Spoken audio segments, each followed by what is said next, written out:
सभी को नमस्कार। देखिए, आज के जितने भी अपने प्रश्न हैं वो बौद्ध धर्म से संबंधित हैं। परीक्षा की दृष्टि से जितने महत्वपूर्ण प्रश्न बनेंगे वो सभी प्रश्नों की चर्चा हम इस वीडियो में करने वाले हैं। तो चलिए शुरू करते हैं। आज का पहला प्रश्न है, गौतम बुद्ध का जन्म निम्नलिखित में से कहाँ पर हुआ था? तो सबसे पहले देखिए, महात्मा बुद्ध से संबंधित उनका जन्म किस स्थान पर हुआ, ज्ञान की प्राप्ति कहाँ पर हुई, इस प्रकार के प्रश्न आते हैं एग्जाम में। तो इसका सही आंसर बताइए। पहले प्रश्न का सही आंसर क्या हो जाएगा? लुम्बिनी में महात्मा बुद्ध का जन्म हुआ था। ऑप्शन नंबर जो फर्स्ट है वो हमारा सही आंसर हो जाएगा।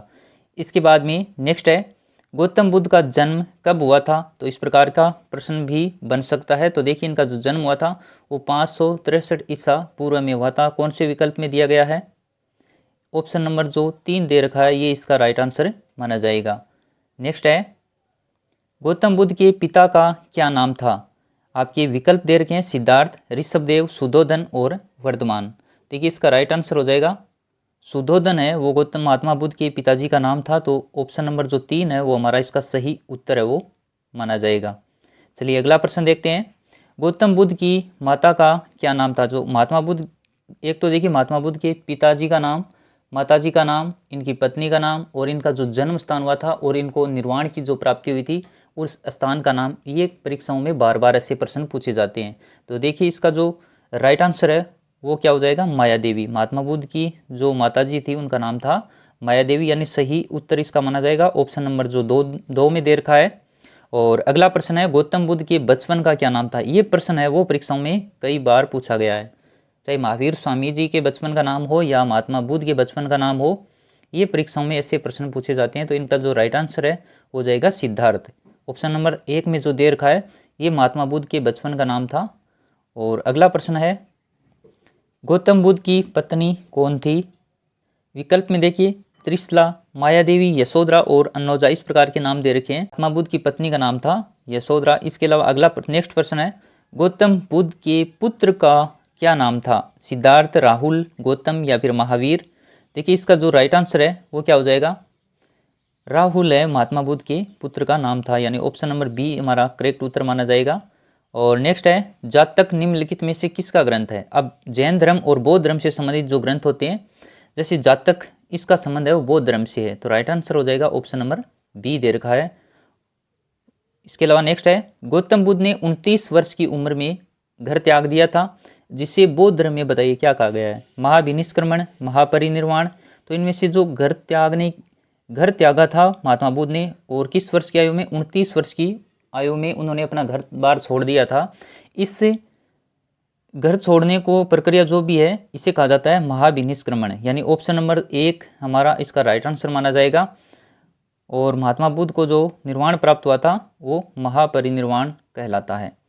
फिर आगे देखते हैं, निम्नलिखित में से गौतम बुद्ध के पहले गुरु कौन थे बताइए? ये भी काफ़ी इंपॉर्टेंट प्रश्न है। इसका राइट आंसर हो जाएगा अलार कालम। महात्मा बुद्ध के जो प्रथम गुरु थे उनका नाम था अलार कालम, और इसके बाद में उन्होंने किसे गुरु बनाया उसकी चर्चा भी हम आगे आने वाले प्रश्नों में करेंगे। देखिए आगे है, गौतम बुद्ध ने अलार कालम के बाद किस गुरु से शिक्षा ग्रहण की थी? तो हमने अभी देखा कि महात्मा बुद्ध के प्रथम गुरु अलार कालम थे, और उसके बाद में उन्होंने उद्रक रामपुत यानी रुद्रक रामपुत से वो है शिक्षा ग्रहण की थी। तो दोनों गुरु हैं, आपको ध्यान में रखने हैं।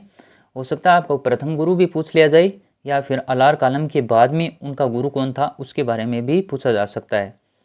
चलिए आगे देखते हैं, गौतम बुद्ध को 6 वर्ष की कठिन तपस्या के पश्चात 35 वर्ष की आयु में, जैसे 29 वर्ष की आयु में महात्मा बुद्ध ने घर छोड़ा था, उसे कहते हैं महाविनिष्क्रमण। और उसके बाद 35 वर्ष की आयु में कौन सी नदी के किनारे उन्हें ज्ञान की प्राप्ति हुई थी? तो देखिए, उस नदी का क्या नाम है? निरंजना, जिसे फल्गु नदी भी कहा जाता है, यानी ऑप्शन नंबर फर्स्ट है। ये देखिए काफ़ी वेरी वेरी इंपॉर्टेंट प्रश्न है, परीक्षा में पूछे जाने योग्य प्रश्न बनता है यहाँ से। उनको ज्ञान की प्राप्ति हुई थी 6 वर्ष की कठिन तपस्या के बाद 35 वर्ष की आयु में, और निरंजना नदी के तट पर। और उसके बारे में हम वृक्ष के बारे में भी चर्चा करेंगे, कौन से वृक्ष के नीचे महात्मा बुद्ध को ज्ञान की प्राप्ति हुई थी। हमारा अगला प्रश्न है, गौतम बुद्ध को किस वृक्ष के नीचे ज्ञान की प्राप्ति हुई थी? अमरूद, बरगद, पीपल या साल वृक्ष। तो देखिए, अभी हमने चर्चा की थी पीपल वृक्ष के नीचे, और नदी में पूछे निरंजना नदी के तट पर। महात्मा बुद्ध को ज्ञान की प्राप्ति हुई थी, गौतम बुद्ध को किस वृक्ष के नीचे ज्ञान की प्राप्ति हुई? पीपल वृक्ष के नीचे। तो ये इसका सही आंसर माना जाएगा। अगला प्रश्न है, बुद्ध ने अपना प्रथम उपदेश कहाँ पर दिया था? स्थान दे रखे हैं, प्रयागराज और सारनाथ, पावागढ़ या फिर इनमें से कोई नहीं। तो स्थान आप बता सकते हैं। सबसे पहला उपदेश महात्मा बुद्ध ने कहाँ पर दिया था? सारनाथ में।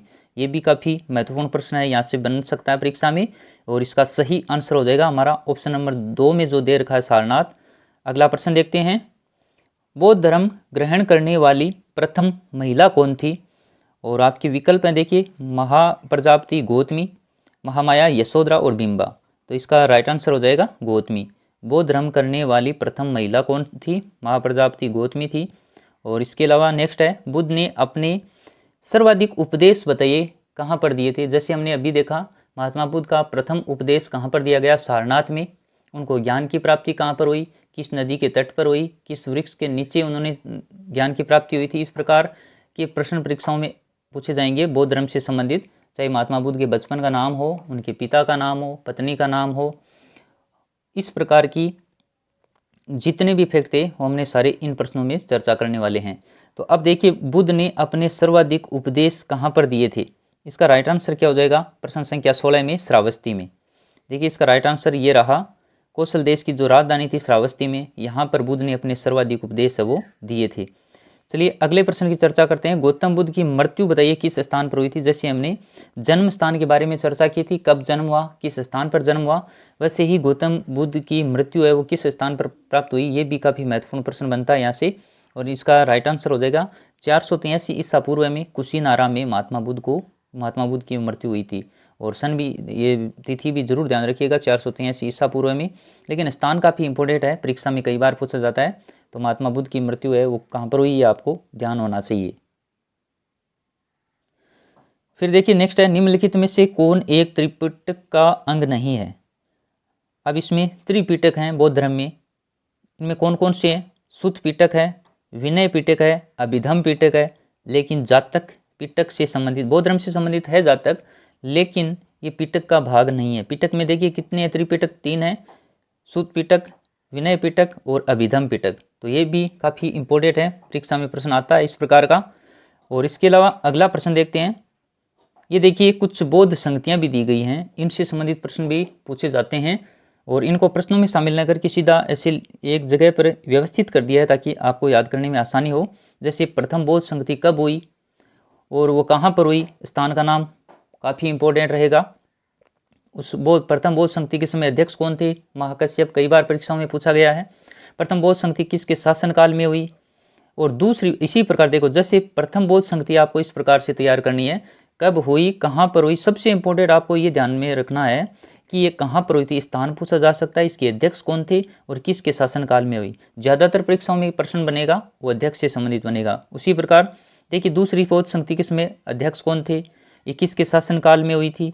इसी प्रकार तीसरी बौद्ध संगति के समय अध्यक्ष देखिए मोगलीपुत्र दे रखे हैं, किसके शासनकाल में हुई, अशोक के शासनकाल में। चौथी बौद्ध संगति प्रथम शताब्दी में हुई थी, ये कुंडलवन।